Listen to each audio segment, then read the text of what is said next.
کر رہا تھا، دیکھو میرے بھائی، اگر اللہ نے آپ میں کوئی اچھی بات رکھی ہے، کسی نیکی کی توفیق دی ہے، تو اس کا بھی استحضار کرنا چاہیے۔ استحضار کا مطلب اس کے بارے میں ہمیں سوچنا چاہیے، اس کی ہم قدر کریں، اس پہ اللہ کا شکر ادا کریں۔ یہ نہ دیکھیں سب روزے رکھنے تو ہم نے رکھ لیا تو کیا ہو گیا، بھائی سب کا نہیں پتا، ہم تو نالائق ہیں یار، سب تو بہت نیک ہیں، وہ تو رکھ سکتے ہیں، ہم جیسے نالائق کو اللہ نے توفیق، میرا جو اللہ سے معاملہ ہے مجھے کیا پتا آپ کا کیا معاملہ ہے، میں تو اپنا معاملہ دیکھوں گا۔ تو ہمارے نبی اپنے آپ کو موٹیویٹ کیسے کرتے تھے؟ رہب غما، پیاس۔ مفتی طارق مسعود صاحب کے نئے بیانات سننے کے لیے ہمارے چینل کو ضرور فالو کریں، شکریہ۔ چلی گئی وابتلت العروق، رگیں تر ہو گئیں، وثبت الاجر انشاء اللہ، اور اللہ نے چاہا تو اجر ہمارے اعمال میں لکھ دیا گیا، اجر لکھ دیا گیا ہے۔ تو اس سے انسان کو اگلے دن دوبارہ روزہ رکھنے کا حوصلہ ملتا ہے، اور گناہ میں الٹا، تھوڑی دیر کی لذت، یہاں سے بات شروع ہوئی تھی کہ جوانی میں بھی یہ لذتیں اگر آپ نے کنٹرول نہیں کیا نا تو بڑھاپے میں یہ لذتیں بڑھیں گی، مگر گناہ کرنے کی طاقت کیا ہو جائے گی؟ ختم۔ تو حسرت، افسوس، ٹینشن والی زندگی۔ تو اس لیے جوانی میں اپنے آپ کو نیکی کا عادی بنا لو، اس سے بڑھاپا بڑا خاندانی گزرے گا، اللہ کی بڑھاپے میں توفیق ملے گی۔ جوانی میں تسبیح کی عادت ڈال لو، سمجھتے ہو؟ نہیں آ رہی سمجھ میں؟ جوانی میں کیا عادت ڈال لو؟ تسبیح کی۔ نبی صلی اللہ علیہ وسلم نے فرمایا، صحیح بخاری کی آخری حدیث، کلمتان خفیفتان علی اللسان ثقیلتان فی المیزان حبیبتان الی الرحمن سبحان اللہ وبحمدہ سبحان اللہ العظیم۔ دو کلمات زبان پہ بہت ہلکے، ترازو میں بہت بھاری، اور رحمان کو بہت محبوب۔ ایک سبحان اللہ وبحمدہ، دوسرا سبحان اللہ العظیم۔ یہ آپ نے اگر جوانی میں اپنے آپ کو ذکر کا عادی بنا دیا، بڑھاپا بڑا اچھا گزرے گا۔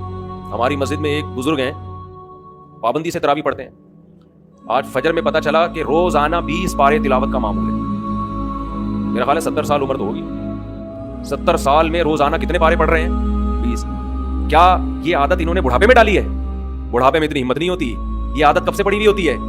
جوانی میں روز 20 نہیں پڑھتے ہوں گے، 2 پڑھتے ہوں گے، 3 پڑھتے ہوں گے، لیکن جیسے جیسے عمر بڑھ رہی ہے وہ تعداد کم ہونے کے بجائے بولو وہ شوق بڑھتا چلا جا رہا ہے۔ عین ممکن ہے کچھ دنوں کے بعد یا چند سالوں کے بعد صحت اجازت نہ دے، عین ممکن ہے، لیکن شوق تلاوت کا کم ہونے کے بجائے بڑھے گا، اور اللہ اجر کس پہ لکھے گا؟ شوق پہ۔ حدیث میں آتا ہے کسی کا کوئی معمول تھا، صحت خراب ہونے کی وجہ سے معمول چھوٹ گیا تو اللہ اس کے اعمال میں وہ نیکی لکھتے رہتے ہیں۔ جیسے کسی نے ہمیشہ رمضان میں روزے رکھے ہوں، بڑھاپا آ گیا، شوگر، بیماریوں کی وجہ سے روزہ نہیں رکھ پا رہا، اب یہ تھوڑی کہ اللہ اس کا اجر ضائع کریں گے، اللہ کہیں گے تو نے ہمیشہ رکھے ہیں، اب مجبور ہے تو میں تیرے اعمال میں روزے لکھتا چلا جاؤں گا۔ تو آج آپ نے اپنے آپ کو میرے بھائی اللہ کا تھوڑا تھوڑا اللہ کا ذکر کی عادت ڈالو۔ میں نہیں کہہ رہا آپ سے زیادہ نہیں ہوتا تو وحشت نہ تھوڑا کر لو، آج تھوڑا کرو گے کل اس تھوڑے میں ایسی لذت ہوگی کہ اللہ اس مقدار کو بڑھا دے گا۔ حدیث میں آتا ہے سبحان اللہ والحمد للہ ولا الہ الا اللہ واللہ اکبر، یہ کلمات احب الی اللہ مما طلعت الشمس او کما قال صلی اللہ علیہ وسلم۔ سورج جن چیزوں پہ طلوع ہوتا ہے، ظاہر ہے سورج تو پوری دنیا پہ طلوع ہوتا ہے، ان تمام چیزوں میں اللہ کو سب سے زیادہ محبوب یہ کلمات ہیں۔ اور دیکھو اس میں اللہ کا کوئی فائدہ نہیں ہے، اللہ کی آپ حمد و ثنا کریں، اللہ کا کوئی فائدہ نہیں ہے۔ اللہ یہ چاہتے ہیں میرے بندے اپنی زبان سے میرا نام لیا کریں، اللہ کو اس بات کی خوشی ہوتی ہے۔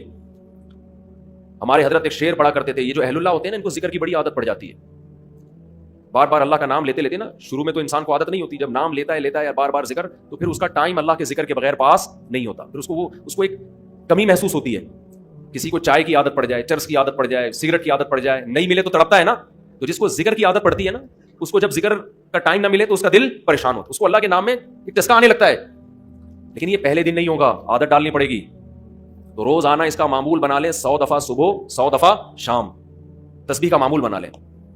اس سے کیا ہوگا؟ ابھی شاید دل نہ لگے آپ کا، لیکن جیسے جیسے عمر بڑھے گی اللہ کے نام کا چسکا لگنا شروع ہو جائے، بڑھاپا بہت اچھا گزرے گا، اللہ کو یاد کر کے گزرے گا۔ کھوپڑی شریف میں بات آ رہی ہے کہ نہیں آ رہی؟ اور اگر ہر وقت دنیا کے تذکرے کرتے رہے نا، ہر وقت ویڈیو گیم لے کے بیٹھے ہیں، پب جی کھیل رہے ہیں، سانپ والا تو سانپ والا ختم ہو گیا، اب آ رہا ہے سانپ والا، نوکیا میں آتا تھا سانپ لمبا ہوتا جا رہا ہے، اس کو پتہ نہیں فضول ٹائم ویسٹ کر رہے ہو۔ ہم پریشان ہوتے ہیں یار، ہمارے پاس کاموں کو نمٹانے کا ٹائم نہیں ملتا، ہم تو چاہ رہے کاش یہ دن 24 گھنٹے کے بجائے 48 گھنٹے کا ہو جائے۔ اور لوگ کیا کر رہے ہیں کہ وہ باقاعدہ ارادہ کر کے ضائع کر رہے ہیں ٹائم۔ ہمارے تو کام نہیں نمٹتے، جب ہم رات کو سونے کے لیے لیٹتے ہیں تو کہتے ہیں یار آج کا دن بھی گزر گیا اور کام ویسے کے ویسے ہی، اور ادھر باقاعدہ ارادہ کر کے جو ہے نا ٹائم ضائع کیا جا رہا ہے کہ چلو ٹائم ویسٹ کرتے ہیں۔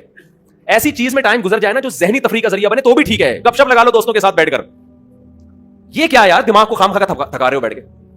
تو اگر پب جی کھیلنے کی عادت ڈال لی تو جاؤ گوروں کا بڑھاپا دیکھو، اولڈ ہاؤس میں بڑھاپے میں سنوکر کھیلتے ہیں، کیرم بورڈ کھیلتے ہیں، لڈو کا نہیں مجھے پتا، یہ چیزیں کھیل رہے ہوتے ہیں بڑھاپے میں۔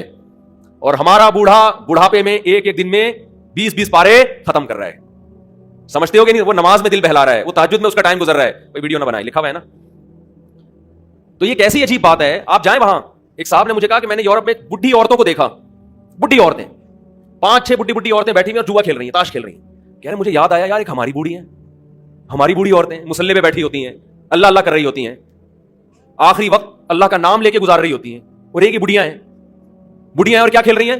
تاش کے پتے. اچھا لگتے ہیں بڑھاپے میں یہ. ہمارے بوڑھے کو دیکھو, آدمی کا دل چاہتا ہے اس سے دعا کروائے کہ بابا جی میرے بھی سر پہ ہاتھ رکھ لو. جو تاش کھیل رہی ہو بیٹھ کے, اس بڈھی سے دل چاہے گا؟ اسے تو آدمی نصیحت کرے گا کچھ اور کر لے. تھوڑے دنوں میں اتنا راشا آئے گا نا ہاتھوں میں, تھوڑے دنوں میں, کہ ایک پتے کے بجائے 2 گر رہے ہوں گے, 2 پتے ایک ساتھ گر رہے ہوں گے. تو اس لیے کارآمد بنا لو, کچھ تھوڑا بہت اللہ کا نام لے لیا کرو. تمام دوائیں بچوں کی پہنچ سے دور رکھو.